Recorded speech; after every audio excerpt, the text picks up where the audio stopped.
नमस्कार दोस्तों, कैसे हैं आप सभी लोग। और आशा करता हूँ, आशा ही नहीं पूर्ण विश्वास है कि आप सभी बहुत अच्छे होंगे, अपने एग्जाम की तैयारी को लेकर बहुत ही ज़्यादा सुनिश्चित होने वाले होंगे।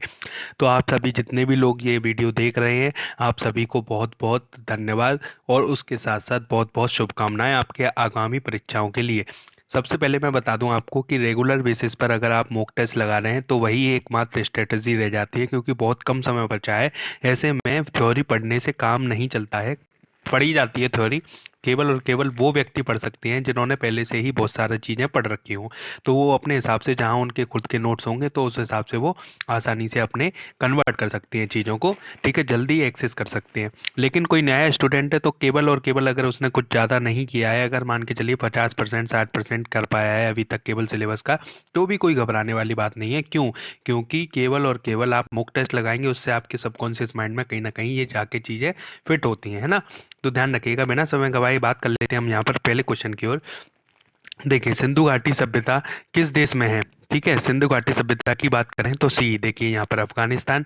ठीक है, सोरतुगुई, है ना, सोरतुगुई और मुंडीगाक यानी कि सिंधु घाटी से संबंधित पुरास्थल क्षेत्र हैं जो अफगानिस्तान में। अगर मैं यहाँ पर सिंधु घाटी सभ्यता की बात करूँ तो सिंधु घाटी की सभ्यता किस किस क्षेत्र में है?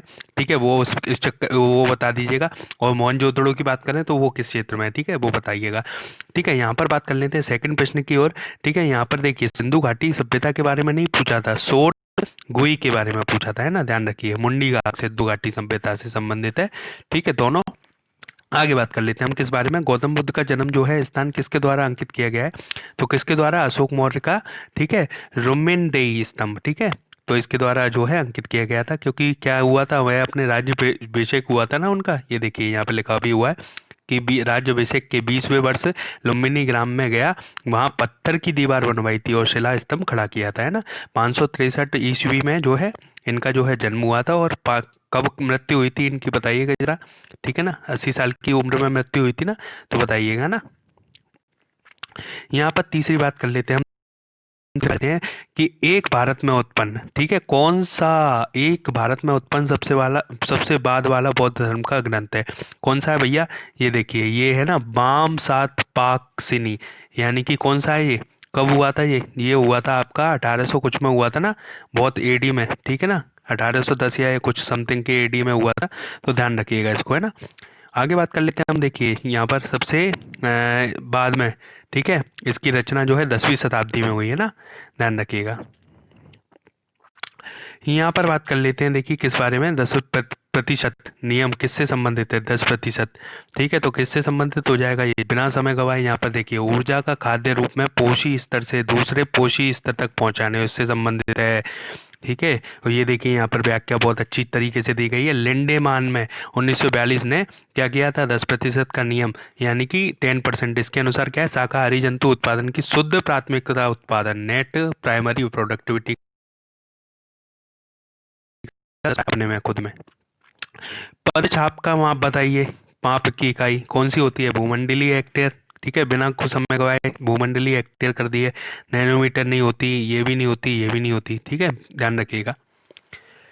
निम्नलिखित में से किसने सर्वप्रथम गहन परिस्थिति की, ठीक है, डीप इकोलॉजी शब्द का प्रयोग किया है? ध्यान रखिएगा, एक तो होता है इकोलॉजी, एक होता है डीप इकोलॉजी। ठीक है, तो डीप इकोलॉजी की बात करेंगे तो अर्नीस नेस ने, ठीक है ना, 1973 की बात है भाई, उसमें किया था, है ना। और यहाँ पर देखिए कौन सा ये सुमिलित कर देते हैं।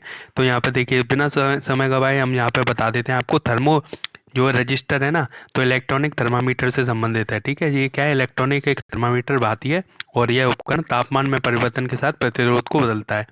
ठीक है, प्रतिरोध यानी कि रुकावट को बदलेगा, है ना। मनुष्य के लिए शोर की सह सीमा करीब करीब होती है, कितनी होती है? बी, यानी कि 85 डेसिबल। 85 डेसिबल तक जो है करीब करीब जो है शोर सीमा होती है सहने की, है ना। ध्यान रखिएगा ना। तीव्रता का स्तर, ध्वनि की तीव्रता का स्तर 30 से 60 होती है। और सोते हुए व्यक्ति को जगाने के लिए 50 डेसिमल, ठीक है, तब आवाज़ देनी होती है। और 90 डेसिमल किसी शोर को बर्दाश्त करने की अधिकतम सीमा। ठीक है, यहाँ 90 नहीं है ना। यहाँ पे देखिए, गैस मिश्रण में से कौन सा मिश्रण वेल्डिंग के लिए प्रयुक्त होता है? बहुत ही इंपॉर्टेंट, ऑक्सीजन और एसिटिलीन। ऑक्सीजन क्या है? ऑक्सीजन की उपस्थिति में तो जलता है। 120 किलोमीटर ऊपर जाकर, यानी कि वहाँ पर जाकर वायुमंडल में जाकर अगर बात करें तो वहाँ पर जाकर क्या है, 120 किलोमीटर ऊपर जाकर ऑक्सीजन की ख़त्म हो जाती है, ठीक है, तो वहाँ से ऊपर नहीं जलेगा। तो ऑक्सीजन तो हमें चाहिए, और एसिटिलीन गैस होती है ना साथ में मिक्स में करके, ठीक है, ध्यान रखिएगा। होती तो और भी है उसमें, लेकिन सबसे ज़्यादा जो है यही होती है ना। कौन सा जानवर बिना पानी पिए सबसे ज़्यादा है? इसमें तो कोई ऊँट है भैया, रेगिस्तान का जो है, ठीक है ना। लेकिन हाँ, एक चीज़ और बता दूं आपको, इसमें डिस्प्यूट क्या है, ठीक है। अगर यहाँ पर कंगारू चूहा की बात की जाए तो यहाँ पर क्या पूछा है, देखिए क्वेश्चन ध्यान ध्यान से पढ़िए, ठीक है। मैं भी कंफ्यूज हो गया, आप भी देखिए, सबसे लंबी अवधि तक रह सकने वाला, ठीक है। तो सबसे लंबी यानी कि ऊँट जो है रह सकता है, ठीक है, रेगिस्तान का जो जानवर है। लेकिन कंगारू चूहे की बात करें तो जो है अपनी सबसे लंबी अवधि तक जीवित रह सकता है, यानी कि 180 दिन से भी ज़्यादा तकरीबन बताते हैं इनका जो पहले वो थी, ठीक है ना, जो पहले पहले समय पर वो आई थी, तो बहुत समय तक, बहुत ज़्यादा समय तक इनकी कोई वो है, अभी तक ये पर्टिकुलर कोई चीज़ पता नहीं लगाई गई है, लेकिन बहुत समय तक जो है जिंदा रह सकते हैं ना, ध्यान रखिएगा। एक बार में ही एक्सेस कर लेते हैं ये बहुत सारा, ठीक है, ध्यान रखिएगा। निद्रा रोग नामक बीमारी होती है, किससे होती है? ठीक है, डी से, ठीक है, कौन से? ट्रिपेनोसोमा नामक एक कोश की जीव से, ठीक है, ध्यान रखिएगा। निद्रा रोग। और पानी से भरा भरी डांट लगी बोतल जमने पर टूट जाती है, क्योंकि क्या होता है इसमें? ठीक है, बताइए जल्दी फटाफट।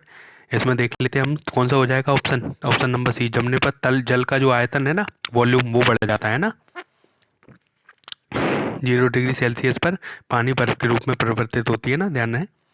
और पानी की स्थायी कठोरता के लिए निम्न में से कौन सा उत्तरदायी है? कौन सा हो जाएगा? कैल्शियम और मैग्नीशियम के क्लोराइड्स और सल्फेट हो जाएंगे, ठीक है, ध्यान रखिएगा। ठीक है, और फिर ठीक है, बस इतना ही। तो आगे बात कर लेते हैं हम किस एक और क्वेश्चन के बारे में। पुस्तक आवरण के प्रसिद्ध चित्रकार नंद किशोर शर्मा किस राज्य से संबंधित है भैया? खुर्जा से संबंधित है, ध्यान रखिएगा, ठीक है, बहुत ही ज़्यादा महत्वपूर्ण सवाल है। और यहाँ बात करते हैं लावड़ी की। लावड़ी तो जाहिर सी बात है, ठीक है, रोहिलखंड, ध्यान रखिएगा, है ना। कई लोग हरियाणा टिक कर देते हैं, हरियाणा नहीं है, ध्यान रखिएगा, ठीक है, लावड़ी। और ना राजस्थान है, ठीक है। आगे बात कर लेते हैं, वो अलग चीज़ है ना। और ये यहाँ बात कर लेंगे, पिछड़े पौधे के लिए रोलिंग प्लान का सुझाव किसने दी, किसके द्वारा दिया गया था? किसके द्वारा दिया गया था यहाँ पे? जी मेडल द्वारा, ठीक है, ध्यान रखिएगा, है ना।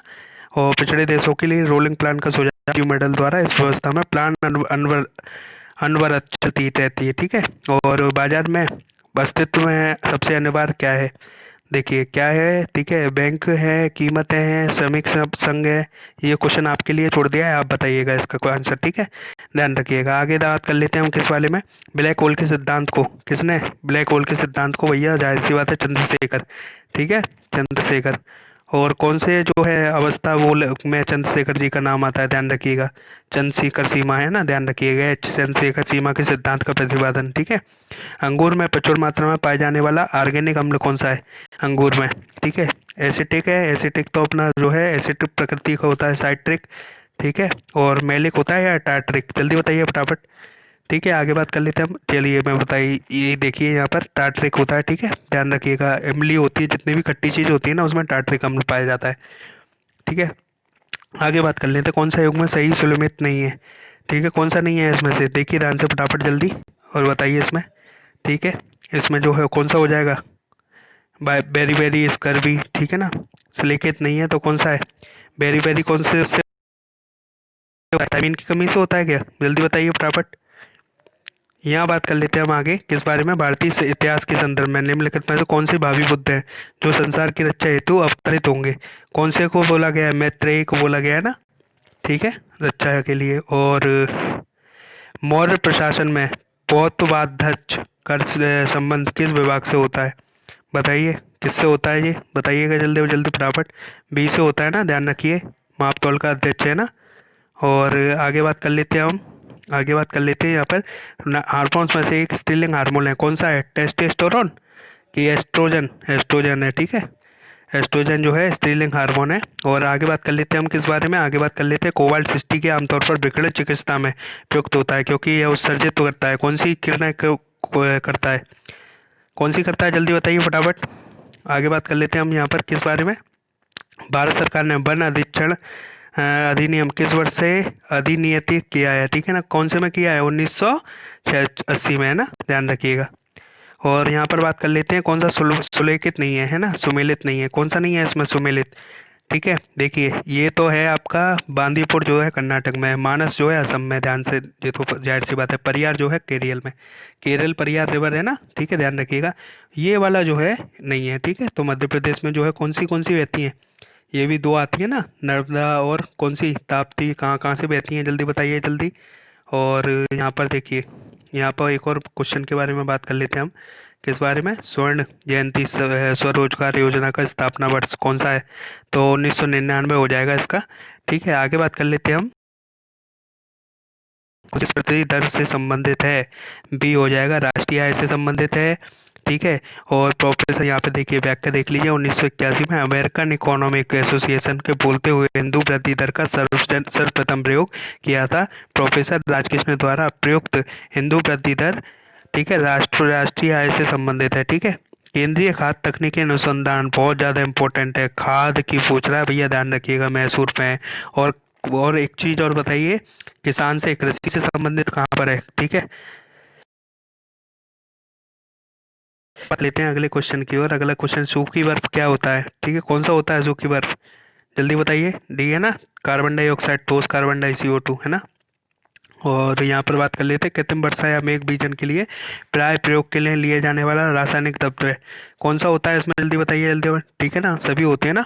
यहाँ देखिए, व्याख्या में देख लीजिए, और यहाँ पर देखिए, सिल्वर आयोडाइड होता ही है, ये क्लोराइड होता ही है, सूखी बर्फ होती है। ठीक है, तो ध्यान रखिएगा, है ना। आगे बात कर लेते हैं हम।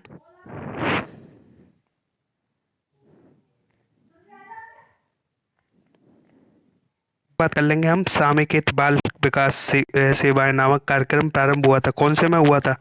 ठीक है, सी, यानी कि कौन सा है? ठीक है, 1975 में। ठीक है, ध्यान रखिएगा।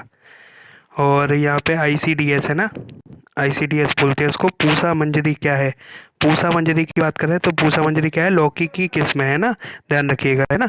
और आगे बात कर लेते हैं, क्या एशिया की सबसे बड़ा फल प्रोसेसिंग कारखाना कौन सा है? फल प्रोसेसिंग, ठीक है, हिमाचल प्रदेश, ध्यान रखिएगा। ठीक है, सबसे ज़्यादा जो है, आगे